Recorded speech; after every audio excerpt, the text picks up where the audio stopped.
ବର୍ତ୍ତମାନ ସମୟରେ ଆପଣମାନେ ଯଦି ଦେଖିବେ ଦୁଇଟା ଫିଲ୍ମ ଇଣ୍ଡଷ୍ଟ୍ରି, ଗୋଟେ ହେଉଛି ମାଲାୟାଲମ ଫିଲ୍ମ ଇଣ୍ଡଷ୍ଟ୍ରି, ଆଉ ଗୋଟେ ଆପଣଙ୍କର ଓଡ଼ିଆ ଫିଲ୍ମ ଇଣ୍ଡଷ୍ଟ୍ରି, ଯେଉଁଟାକି କମ୍ ପଇସାରେ କମ୍ ବଜେଟ୍ରେ ବହୁତ ଭଲ ଫିଲ୍ମ ଦେବା ପାଇଁ ଚେଷ୍ଟା କରନ୍ତି।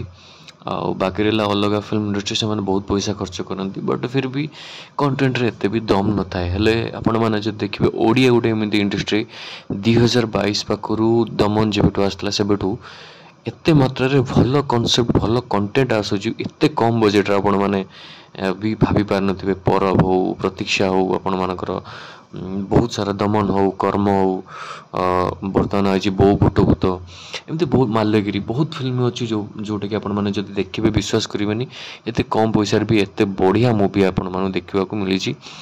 ଆଉ ଆପଣମାନେ ଯଦି ଦେଖିବେ 8 କୋଟିରୁ ବର୍ତ୍ତମାନ ଅଧିକ ଉର୍ଦ୍ଧ୍ୱରେ ପଇସା କମେଇ ଦେଇଛି ବୋଉ ବୁଟ ଭୂତ।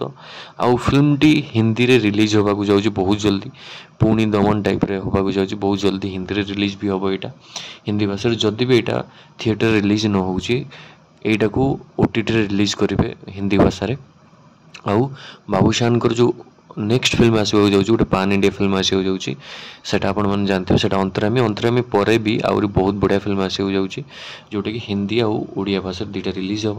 ଆଉ ସବୁଠୁ ବଡ଼ କଥା ହେଉଛି ସୁରଜ କୁମାର ଯିଏ ବାବୁସାନଙ୍କର ଇଣ୍ଟରଭ୍ୟୁ ନେଇଥିଲେ, ଆପଣମାନେ ଯାଆନ୍ତୁ ତାଙ୍କ ଇଣ୍ଟରଭ୍ୟୁ ଦେଖନ୍ତୁ, ବହୁତ ଭଲ ଲାଗିବ ଆପଣମାନଙ୍କୁ ତାଙ୍କ ଇଣ୍ଟରଭ୍ୟୁ। ବହୁତ ସୁନ୍ଦର ହେଇଛି ଇଣ୍ଟରଭ୍ୟୁଟା ଦେଖିବେ। ବହୁତ ସୁରଜ କୁମାର ବି ବହୁତ ପଜିଟିଭ୍ ରିଭ୍ୟୁ କରିଛି। ଆଉ ଫିଲ୍ମଟି ମୁଁ ବି ଯାଇଥିଲି ଦେଖିବାକୁ, ଆପଣମାନେ କିଛି ବି କାଢ଼ି ପାରିବେନି।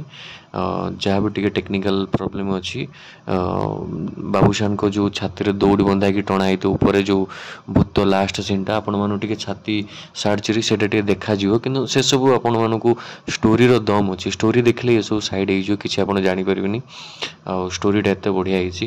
ଆଉ ଅମରି ବୋଲି ଗୋଟେ ଅଛି, ସିଏ ବି ବହୁତ ବଢ଼ିଆ କିରଦାର, ତା'ର ଯେଉଁ ଆକ୍ଟରଟା ଆକ୍ଟିଂ କରିଛି ବହୁତ ସୁନ୍ଦର ହେଇଛି। ଅମରି ଭୂତ ହିଁ ପଶିଥିବ ୟା ଭିତରେ, ଆପଣମାନଙ୍କୁ ଲାଗିବ ସେ ବୋଧେ ବାବୁସାନର ବାପା ଲାଗିଛି, ମୁଁ ତ ସେଇଆ ଭାବିଲି, କିନ୍ତୁ ଷ୍ଟୋରି ଦେଖିଲା ପରେ ଲାଗିଲା ହଁ ସିଏ। ବହୁତ ବଢ଼ିଆ ହେଇଛି ଷ୍ଟୋରିଟା, ଆପଣମାନେ ଯାଆନ୍ତୁ ମୁଭିଟାକୁ ଦେଖନ୍ତୁ, କ'ଣ କେମିତି ହେଇଛି ଆମକୁ କମେଣ୍ଟରେ ଜଣାନ୍ତୁ।